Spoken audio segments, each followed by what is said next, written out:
if you need to sketch a graph of big T equals to 28 plus 16 e to the power of negative 0.05 small t. Now note that this small t usually is talking about time. So when we need to sketch a graph that has times only, right, you only need to sketch the part where t is greater than 0. Okay, so when you draw your axis, it's going to look like this.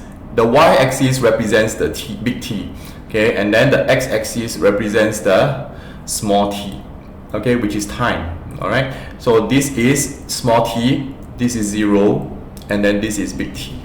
Okay, so first, if you recall, this 28 is going to be the asymptote, new dotted line. All right, so I will have 28 down here, and then I will draw a dotted line. Remember to use a ruler to draw your dotted line, and then this is called big T equals to 28.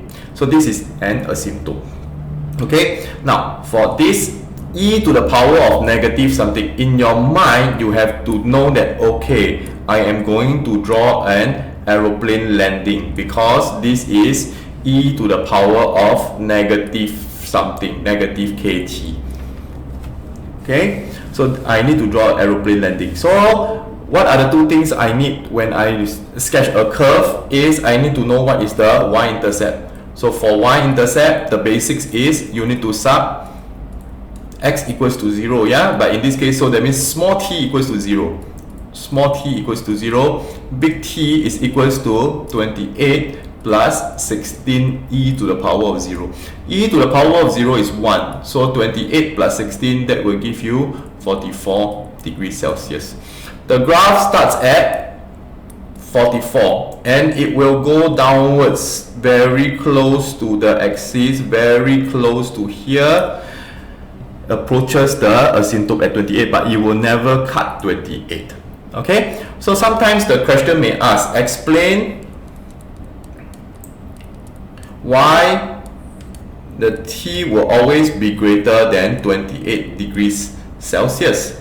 Okay, this is how we explain. Now, e to the power of anything, so in this case is 0.5t, e to the power of anything will always be greater than 0 because your graph will either be an aeroplane taking upwards or aeroplane landing. You realize that all the y values are greater than 0. There's no graph here. There's no graph here as well. Okay, so e to the power of something will always be greater than 0. If I multiply a 16 on both sides, e to the power of negative 0.5t, it will still be greater than 0 because I multiply by 16 on both sides. So now I add 16 on both sides. Sorry, I add 28 on both sides. 28 plus 16 e to the power of negative 0.5t is greater than 28. This is your big T function. So that's why, therefore, big T is always greater than 28 degrees Celsius. Okay, so in this part, understand that your exponential graph will always be greater than 0 unless there is a negative in front of the exponential.